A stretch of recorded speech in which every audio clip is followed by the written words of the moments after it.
My dad, he had guitars all around the home, and I just picked one up one day when I was 6 and started strumming and just had a real passion for it. Just wanted to continue to learn more.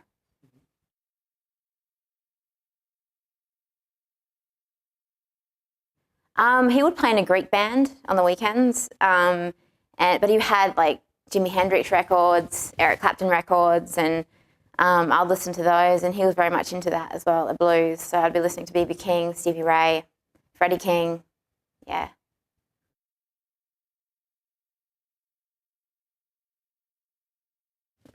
Mum was like super supportive, and Dad was too.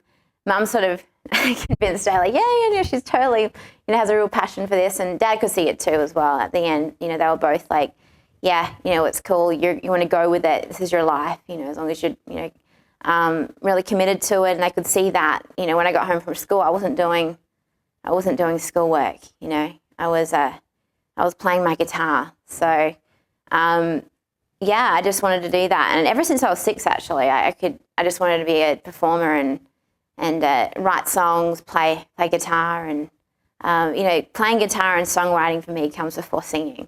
So.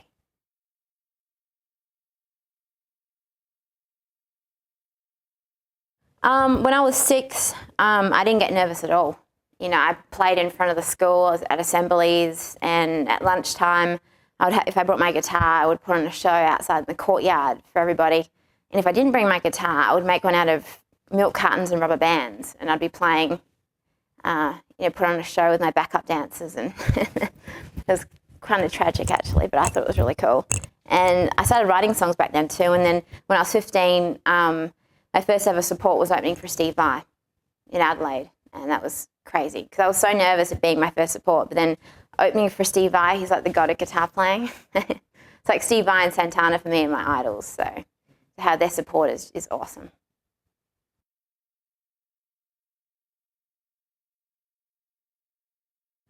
I actually got invited to play the Grammy Awards with Carrie Underwood, and I got up there and jammed out with her and her band, and Mike Bearden was in the audience, and he saw me, and then he reached out to me through MySpace, and he said, "You're what we're looking for, please come in and learn these songs." And I've never been that nervous in my life going in and, auditioning for Michael Jackson. I mean, of all people, as a fan, and just praying to God that, he would dig my vibe and take on the songs, and because I'm kind of a blues-based player, I sort of tend to gravitate towards playing a lot of bluesy stuff, and learning, Eddie Van Halen solo, Beat It, and there's a lot of funky stuff too, a lot of rhythm parts, and definitely made me step up as a player, It's pretty daunting actually thinking about all the guitar players that had played with Michael, before going in there and auditioning. Then I told myself, don't, think of them, because you're not going in to fill anyone else's shoes. You're going in to fill your own shoes.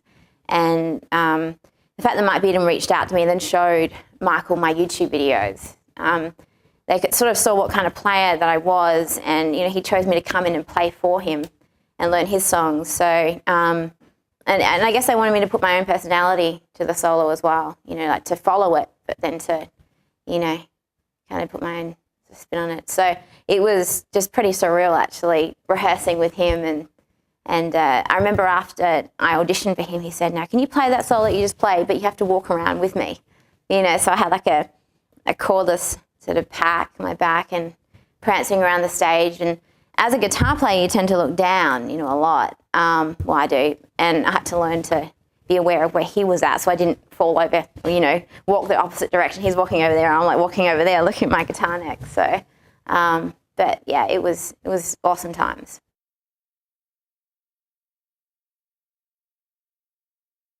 They were pretty long days. We would start off just rehearsing as a band in the morning, and then Michael would come in and the dancers would come in, and it would change up all the time, because just fitting in with Michael, because he had a lot of stuff he had to do. Multitasking, working with Kenny Ortega, then working with the dancers, and then, the props and whatnot, then coming in with the band. And, when he came in, I used to always get nervous. You never got comfortable with the fact that you're in the presence of greatest entertainer in the world. But he got the best out of us. He wanted us not to be nervous, project our energy out, and have fun, put on a great show, and just do the best that you can, you know, basically. And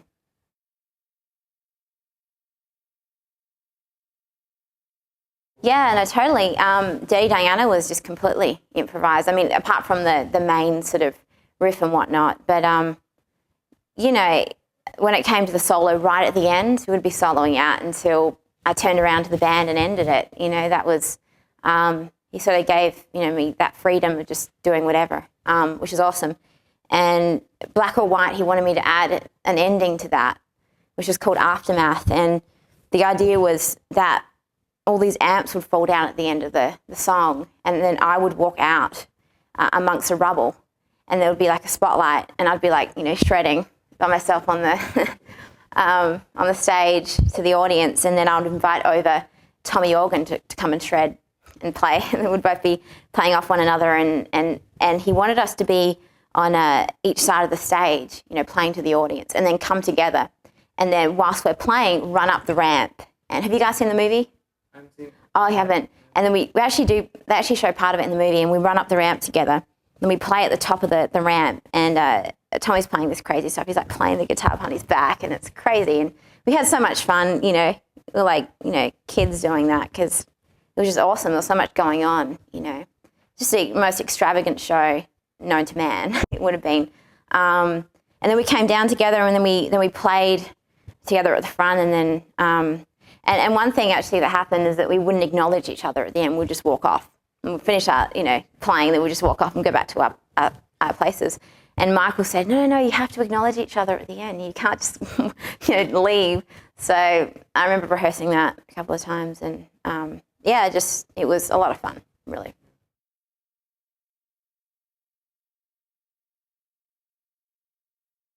I was getting ready for rehearsal, and I heard the news, and it was just, you know, you just don't think it's reality. You know, it hits you, but I just started crying, and I thought, no, it's not for real. You know, they're just making it up. It's just something in the media. And then manager called and said it is for real, and so I went down to the Staples Center to be with everybody, and we sat in a dark room with like candle and music playing, and seeing everything being ripped down was really hard. You know, we went through the corridor of the Staples Center, and you just see like the stage and everything, like the text just pulling it all down, and then it's reality. You know, it's actually happened, but it's like someone passed in a car accident or something. It was so sudden, and being such a fan as well. You know, a lot of people were like, you didn't get a chance to play the shows with him, but I got to play music with him and got to learn so much, and truly grateful to have been chosen. You know, to be part of something.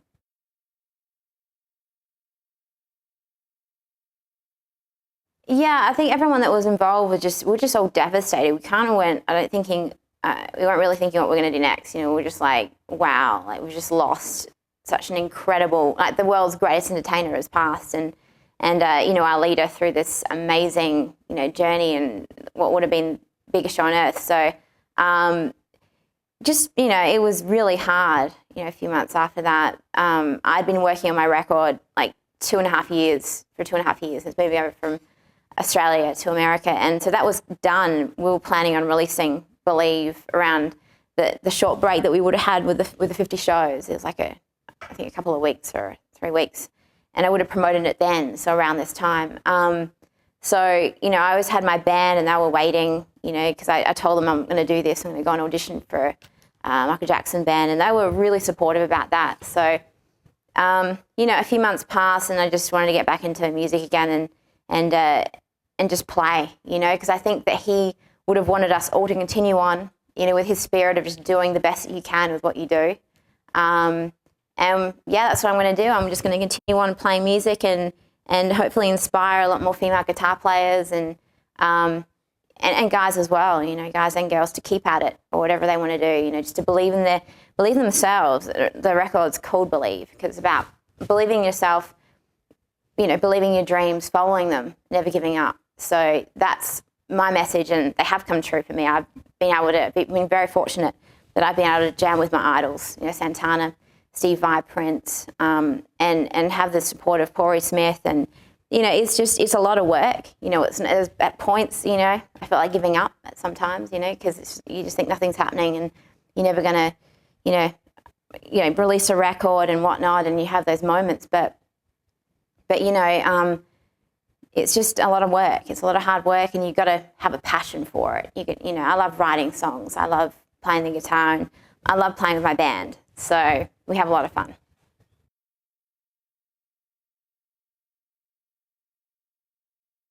My first single is called According to You, and I'm going to tell you guys how I came up with the parts for it, guitar parts. So this guitar is actually tuned to D. I recorded the guitar solo in D because I was actually using this guitar. You get tuned that way, and I just left it. So that's why I use this guitar. I always change my guitars before we play According to You.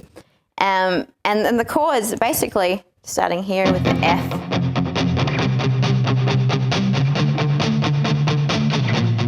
It's really simple, chugging.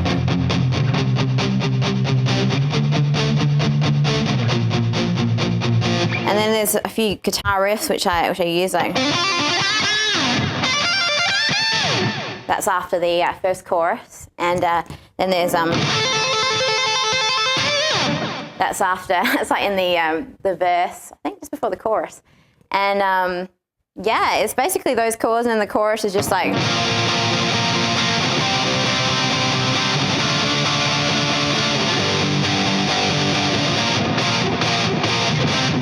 You just stop it there, and that's when I do the guitar riffs. And then the solo I came up with, I actually took the track home when we recorded it, and I wanted to put in a tapping guitar solo in a pop song. So when I recorded it, I thought they're not going to keep it in there. They're going to say, no, you can't put tapping guitar solo in there. But I thought it would be funny to do it. So I started off up here like...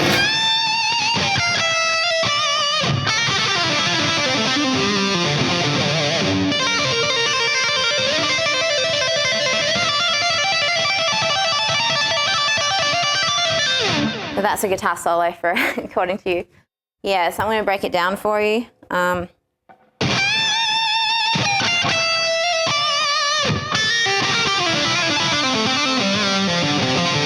can do it even slower than that, so.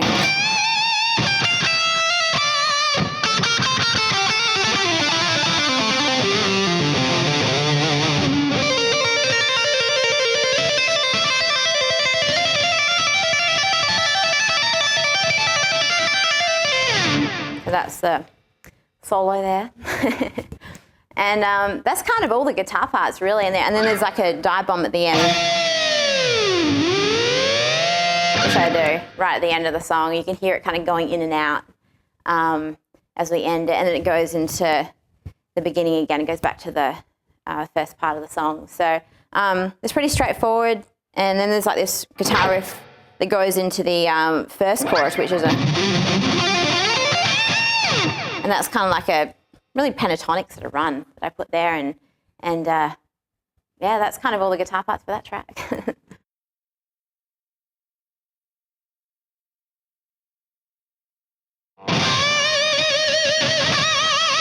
That's kind of like from listening to a lot of Stevie Ray. Yeah, I think. When I first started playing guitar, I couldn't do vibrato, and I was looking at my dad because he could always do it, and it kind of bummed me out. I'm like, how do you do that? So I just spent a lot of time with just playing.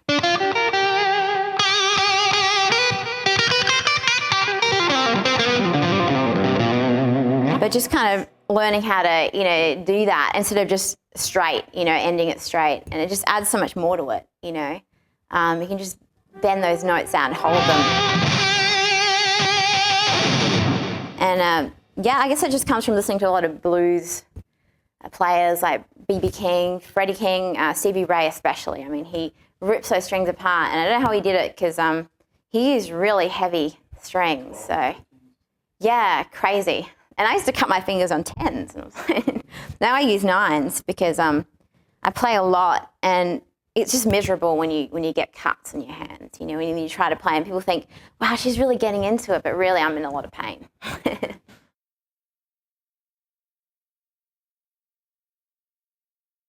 I always like to set the gain setting pretty high on my amp, and I like to control it here with my volume. So, because that way you can get some kind of sweet tones out of it, like.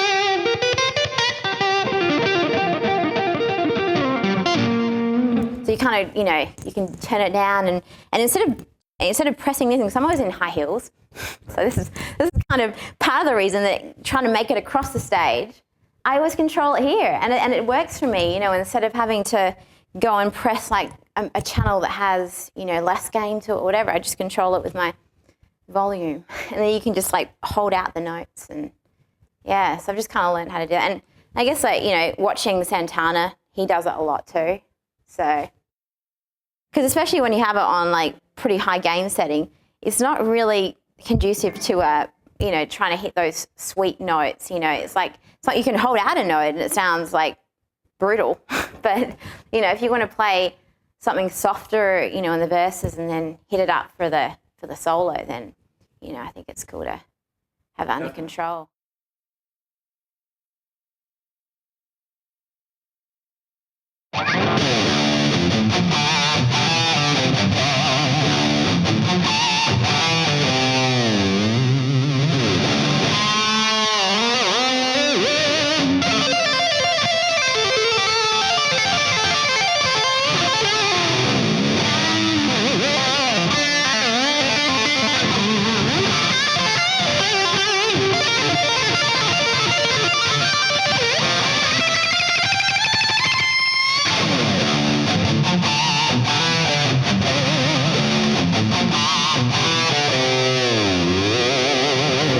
Instead of like doing the harmonic thing, I was going kind of adding that, so sort of my own take on it there, and then with it was just trying to take on an Eddie Van Halen solo was pretty crazy, when I first heard it, I'm like, how am I going to do that, being such a blues player, but sort of adding my own vibe to it, they kind of wanted me to do that anyway, so. Yeah, especially with just that whammy part at the beginning. So.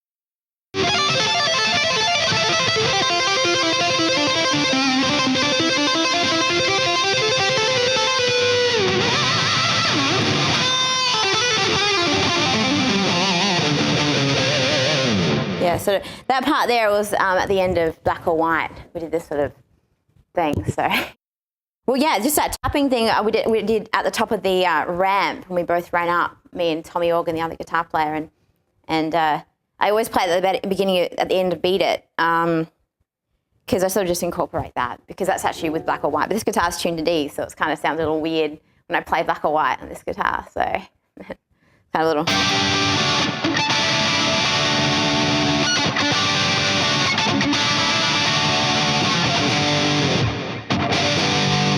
Yeah, but I love playing that riff, and then prancing around the stage with him was awesome.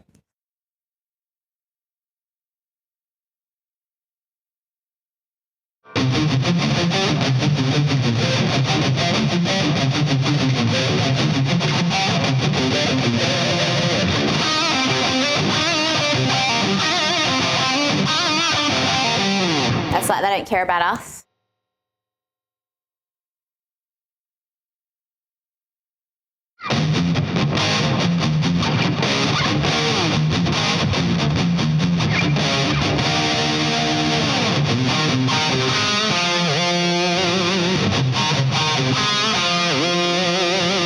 There's Dirty Diana. That was a lot of fun to play.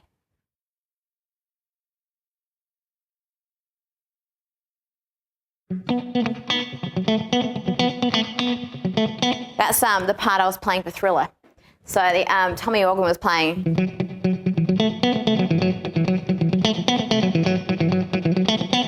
And then I would play to complement that.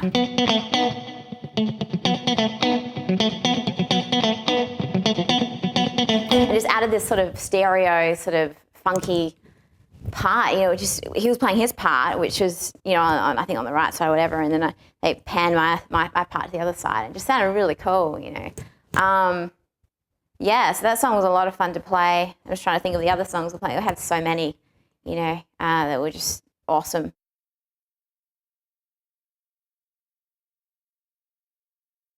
I want to be starting something, which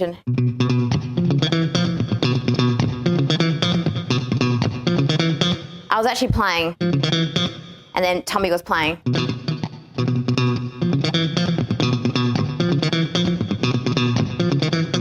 So it was a kind of a compressor sort of tone, so it really just pulled out, all the notes. But he was doing that part because just add that funkiness to it, and then, I'd follow it up. So yeah, that was a lot of fun to play, definitely.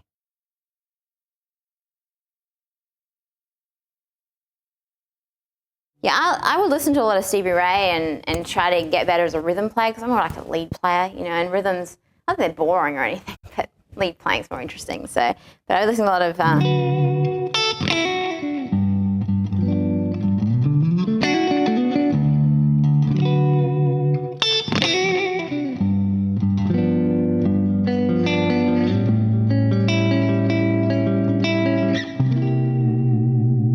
that kind of stuff.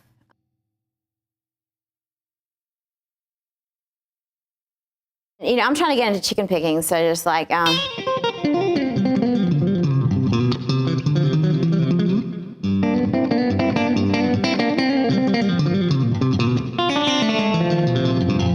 that, kind of learning how to do that kind of stuff. Yeah, I can use a pick as well with fingers, like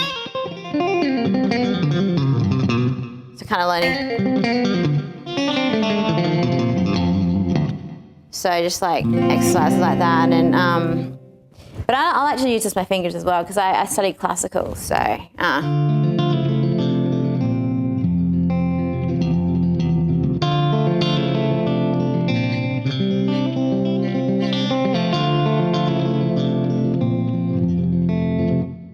When I started like playing classical, I didn't have any nails, so I just played with my fingers anyway. I had a nail biter, so I learned for about a year, and then I moved on to playing electric.